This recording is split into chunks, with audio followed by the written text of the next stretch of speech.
Now, when I was a young man, I was actually a pioneer in the field of American obesity. It was the very first science I involved myself in. Every single day, I would sit in front of me non-foods and consume them and consume them.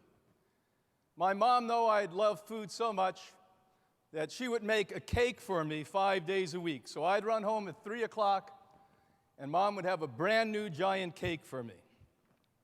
And I got bigger and bigger and bigger and fatter, but because I was a boy, they never called me fat, they called me big. And boy, did I get big. I was so big, when I went through a door, I had to go sideways like this. And I was never that conscious, to be honest with you, but at 20 years old, made a radical shift where I gave up all animal-based foods. And it wasn't because I didn't like them, because I used to fry bologna in butter and then dip it in honey. It was because it made sense to me. By that point, I was going to school and learning about the body, the anatomy, the chemistry, and started to realize that we were all being sold a bill of goods. And at that very tender young age, I recognized that science was really a front, in most cases, for commercial interests, for the food industry, for the pharmaceutical industry, for all of these industries. Today, we have a polite word for it in science. We call it checkbook science.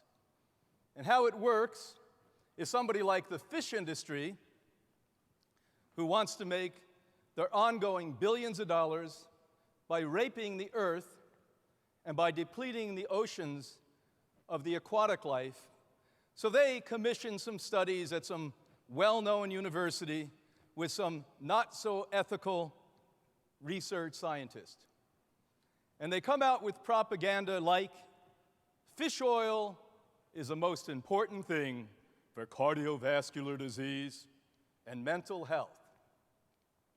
And before you know it, even the alternative doctors jump on that bandwagon because they don't have a lot of time. They've got to get their information, as many of you do, from Reader's Digest.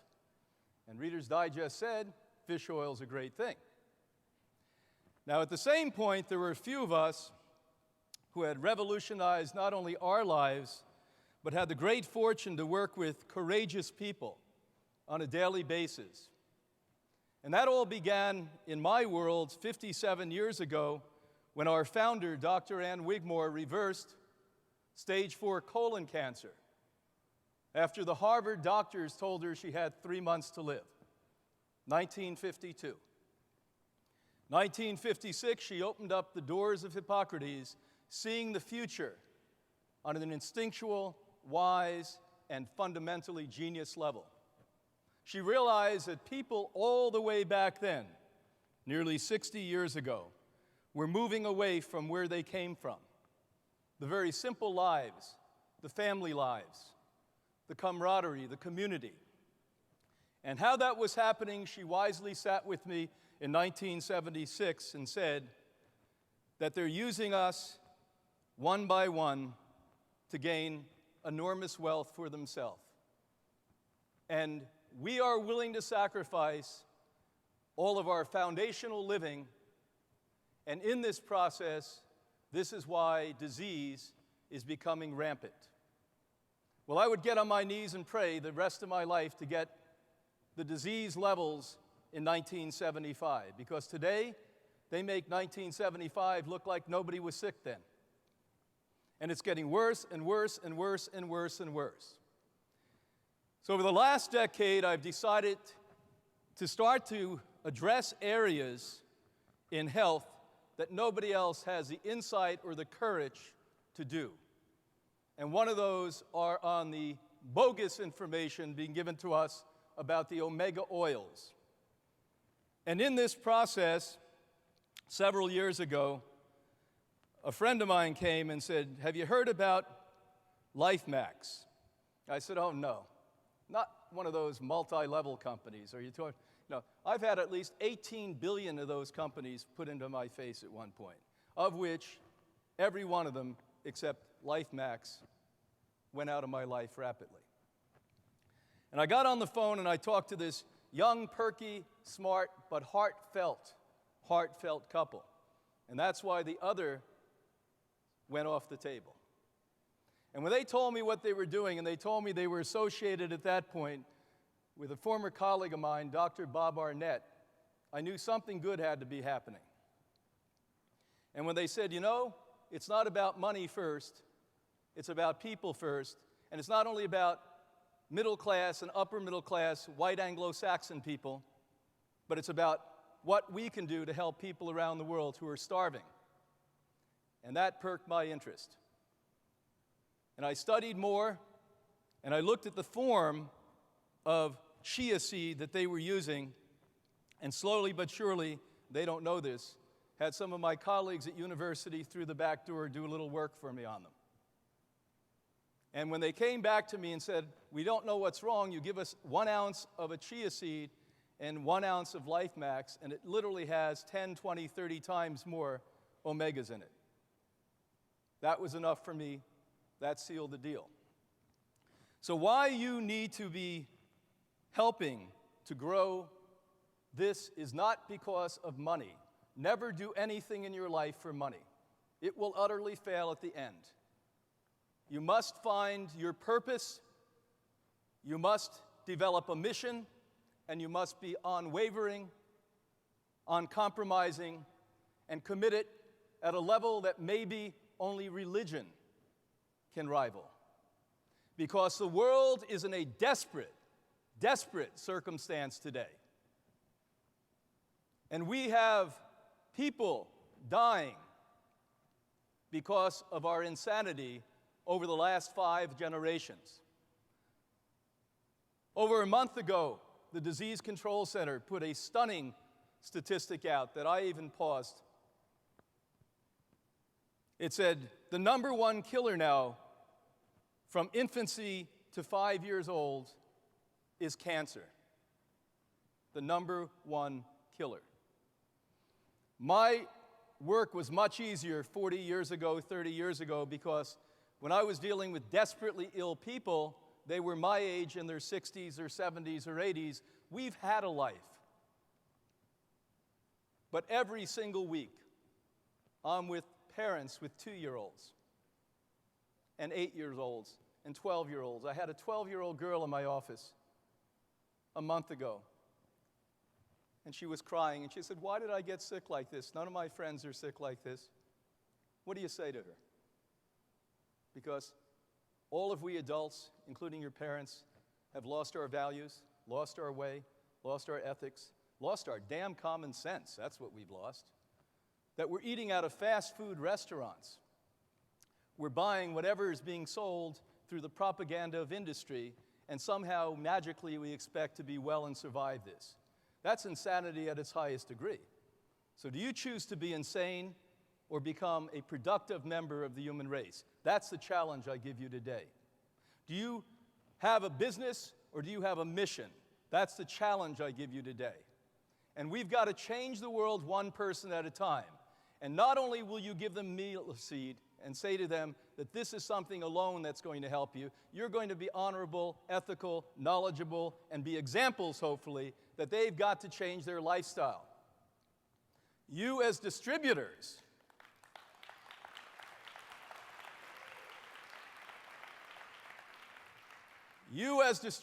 better learn to walk your talk. You better look so magnificent, radiate, be so healthy that everyone's going to want to hug you, kiss you, love you, and buy from you. And until you get to that place, you're part of the problem. So let's talk a little bit about my newest book. I'm going to sign them after the sessions here today. I think we're going to run out of them. We signed a lot just before. And we're just going to touch on this because this could go on for 3 hours, and I'll try not to be so elaborate with it. But number one, that while red meat and dairy food pose some health risk, fish offer a good, healthy alternative because of omega-3 fatty acid content. Is aquatic life really safe to eat? If you think the answer is yes, be prepared for a very, very, very rude awakening. And if any of you that distribute Lifemax eat fish, shame on you. Now, the most important oceanographic research scientists that happen to reign in both Sweden and Canada today have tested the 250 most pristine, clean bodies of water in the world. Most of these little lakes and ponds were thousands of miles away from where people lived, in Lapland, in the North Pole, the South Pole, northern Canada. Every one of the 250 cleanest bodies of water on the planet Earth are heavily contaminated with pharmaceutical drugs, plastics, and a wide array of other man-made chemicals. Now, if you don't know a little bit about environmental ecosystems, you'd say, well, how the heck, thousands of miles away from people, do you get plastics and pharmaceutical drugs? There's something called rain. You ever see rain? And when the water evaporates, unfortunately, that hydrogen and oxygen lifts up to the clouds these deadly chemicals that move around this globe, including the radioactivity, et cetera, et cetera, et cetera. After the latest fiasco with nuclear power in Japan, they've now gone throughout the Pacific Ocean and now are beginning in the Atlantic Ocean. Since we only have one large body of water, we've differentiated them with names Pacific, Atlantic, Indian, et cetera. One body of water. They've tested several thousand fish. 100% of the fish that were migrating fish they tested, that's all they did test, in the Pacific, now had the radioactivity from that plant in it. And when you start to listen to moderation and compromise, 2012 is not a time for moderation and compromise. We're in an extreme position, and God is giving you an opportunity to save yourself, your family, your humanity, and this planet. But that window of opportunity is very, very small.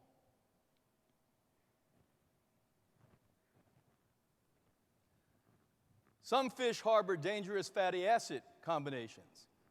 This fish is the most widely used as a cheap fish that has become a staple in the diets of low-income people, and consumption in the United States doubled from 2003 to 2010. One reason being that it's easy to produce in large quantities in fish farms, and it thrives by consuming inexpensive corn-based feeds. Do you know how much more polluted farm-raised fish are than wild fish, which are outrageously polluted? Anyone here know? On an average of 3 to 6 times more pollution. What they do with these feeds, genetically modified feeds, or with most other fish, this is a cheap way. Salmons need other fish to eat. They grind up fish, dehydrate them, so now what we have is something in science called biomagnification. So now many fish's toxins and pollutants go into those pellets. We put them into these fish farms, which are literally, this is not an exaggeration, cesspools. If you see a fish farm, you will gag. You will most likely run into the closest bathroom that you find, because it's nothing but feces, chemicals, they pour in antibiotics. The fish are so sick and so weakened that they actually dye the fish different colors. Yesterday I was on NBC over in Tampa, and we did one segment on this book, one segment on another book that Sherry and Jim told me not to talk about today, the sex book, but that's next time. And we brought some props in. And I hadn't really been around fish for a long, long time myself. And I literally had to stand back several feet because of the rotting bacteria that was pungent and filling the large studio that was well air-conditioned. And any of you that think that's food, God knows why. I guess if they tell lies long enough, you start to believe lies. This newly popular farmed fish poses a bigger risk of heart disease than even pork or hamburger. Now, you better start using that, Lifemax distributors, that we have solid science from major universities on this. Say, oh yes, you think that fish is heart healthy?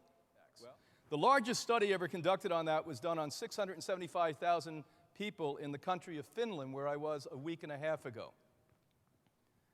They looked at the people who ate consistent fish on almost a daily basis and people who ate no fish at all, and they had a 3-time greater incidence of strokes and heart attacks. Now, we're not even talking about the fish oil, which brings it way, way up. The reason is that this type of low-cost fish has low levels of beneficial omega-3 acids, but very high levels of omega-6 acids, which contribute to heart disease and other health problems. Farmed catfish have the same correlation with heart disease. Now, do you know why? How many of you know the science on this? It's, in most cases, 11 times more omega-6 than omega-3. And a healthy ratio, as you get in the Mila product, is 1 to 3. And the best of all, after long research and with a lot of knowledgeable people, is chia, and by far the best of all chia is Mila because of the due diligence that they've done to make this a superior product. If there was ever a time when you had to run out of your house and grab one thing to eat for you and your family and your loved ones, you better get several bags or several boxes of this, because you could sustain life on this, I assure you, for years.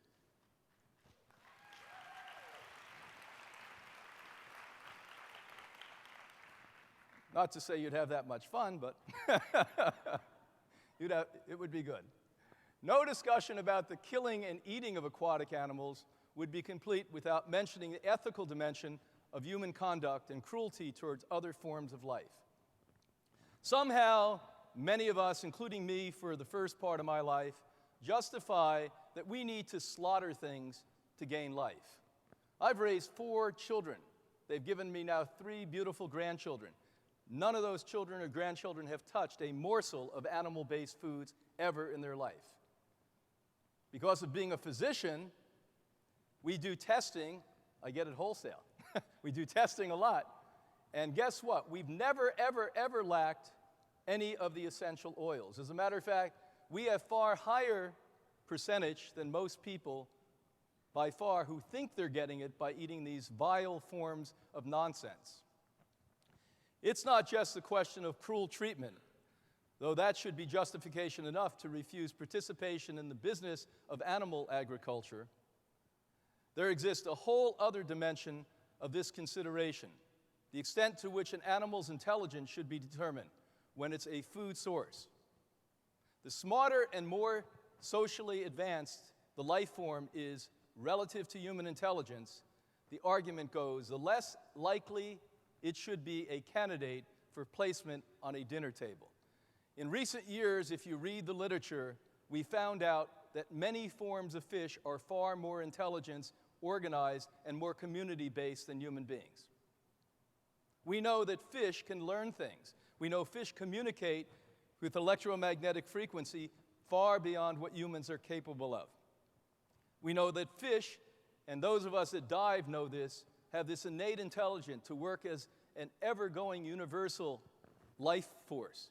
I've actually been at the bottom of the ocean and watched tens of thousands, if not hundreds of thousands of fish in schools move gently, calmly, and beautifully, with the UV rays going through the salt water and going off the sheen of the phosphorus on their gills and on their fins.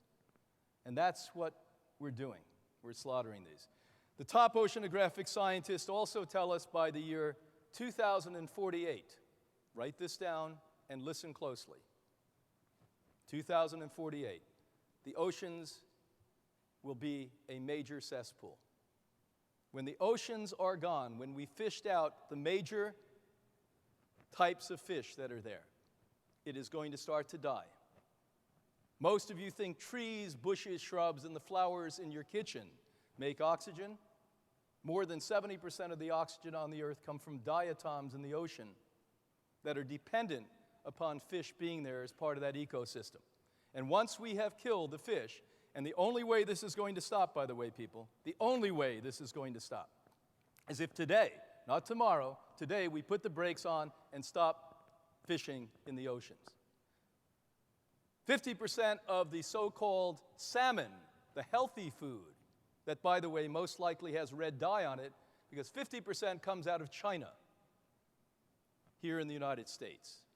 And they give you these wonderful pictures of the Pacific Northwest with health people walking up mountains and hiking with backpacks on, and tell you how wonderful it is. They just opened the backpack and the salmon jumped in and they brought it back to the table at that restaurant you're eating at. Bottom line is, they come from cesspool fish farms loaded with chemicals, no control, not that this country controls, but let me assure you, China doesn't control at all. According to estimates made by marine biologists associated with the World Wildlife Fund and other environmental groups, over the past 100 years, the populations of large ocean-going fish have declined by up to 80%. 2048, gone. Gone. Or more as a result of overfishing by the world's 4 million fishing vessels. Now, how many of you also know that governments like the United States heavily fund with billions of dollars these fishermen? We subsidize the fish industry to go out and destroy the oceans, by the way, that are going to kill us. This isn't like I'm exaggerating. What I'm telling you is a fact at this point. This isn't an opinion. This is a well-established fact at this point. To help alleviate the growing shortage of fish in the wild, fish processors are relying on 2 innovations that raise their own set of problems: building more aquatic fish farms and genetically modifying fish in these artificial environments so they grow larger and faster. We already have signs all over the world where these genetically modified fish are out mating with other fish. Who's watching? Nobody is watching. Now, the first time that it was ever written down that there was in plant-based food incredibly healthy things was Hippocrates. And that was actually 650 years BC. He looked at flax oil. You don't have to use the flax oil to get benefits from flax. You can also eat it raw, sprout it, or ground up, and sprinkle on salads to get the highest possible concentration. Chia and hemp can also be used in the same way. But now you look at why you'd want chia seed. And look down the list. Chia, just in the powdered form like it is remarkable, and that is not Mila. That is not Mila. That's normal chia that you get out of the regular health store. Now, this was done at the most important research institute in nutrition in the United States, probably in the world, the Linus Pauling Institute at Oregon State University. I've been out there and did some work with them in the past.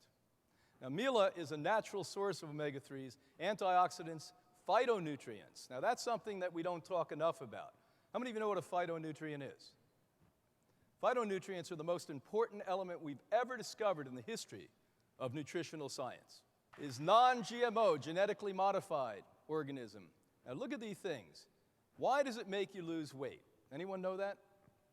You should know that. You're out there teaching people about this.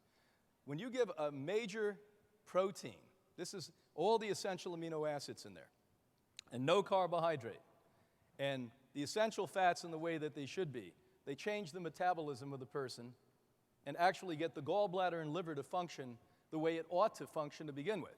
That's why most of us get overweight and obese, because the gallbladder and liver, gallbladder filtering fats and liver blood are not functioning. That's why I said to you about 8 minutes ago that you could sustain life on this if you needed to. But it also has this major anti-disease element and anti-weight element. Anti-aging. Why do you think it's anti-aging? Anyone know that? Because you're sexy when you take Mila. Look at the way you danced. Matter of fact, we're going to do some more dancing at the end of this if you don't watch out. Joint health. Now, every single month we come up with another international study to show you how the proper omega-3s help the joints and maintain the joints. So if you're lucky enough to have a child or a young 20, 30-year-old person begin to take Mila on a regular basis, the likelihood ever that they have joint problems, even if they're competitive athletes, is minimized to almost a nonsense level. almost zero. So this is something you want to teach athletes and for parents with children, because children are much more active than adults in most cases. Bone health, how does that work? Well, what you have is a combination between the essential fats and particularly high levels of specific amino acids in there that allow the absorption into the marrow of the bone and helps the stem cell develop. You have blood health, because what you're really doing, it's a scavenger.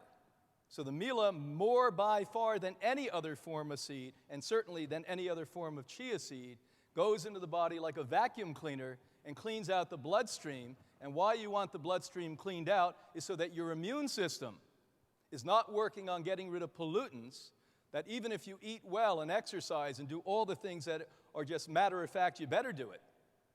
This particular form, because I've used other forms and tested it, I'm not exactly positive of the mechanism, but because of the proteins and the particular ways that these essential oils come into the body and go through the blood-brain barrier, they create a stability within the frontal lobe of the brain. And when you do that, a lot of these problems diminish, and even in many cases I've observed go away when you combine it with an ethical lifestyle, a lifestyle where you honor your body. A lot of you say you're spiritually awakened here. If you're not honoring your body, you're not spiritually awakened. If you're not out there moving around, exercising, building muscles, building strength, building bones, and eating pure food, you are not awakened. It's not good enough anymore to be a salesperson and say the words. Again, you've got to do what? Be a walking, talking, living example of what this all means. Now, you know about this one. Up at the Appalachian State University in North Carolina, they proved what we've proven, that your body converts these essential fats into the ones that the fish oil industry constantly preach and tell you have to have fish, and krill oil. You know, once they started to realize fish was becoming suspect, because there's lots of evidence out there of that, they said, well, krill oil is better than fish. And next they're going to find, God knows what, baby shrimps off Alaska or something and call it schneck oil. And then the next one will be brump oil. But you're going to say, we don't need any of that because we've got Lifemax Mila. And so you've got to look at here at the bottom and look at Mila in nutrients and energy as an example compared to the second, which is rice, and 150 points difference in that one. Look at the protein levels. My God, it blows everything else off the map. Mila, 24%, almost 25% actually. And look down that list there. If you're not impressed with what you're selling, it's because you're not on a mission. You got to get on a mission. And that's killer fish. So we're going to get up and dance, and then we're going to answer questions for a minute. So who's ready to put on that music again?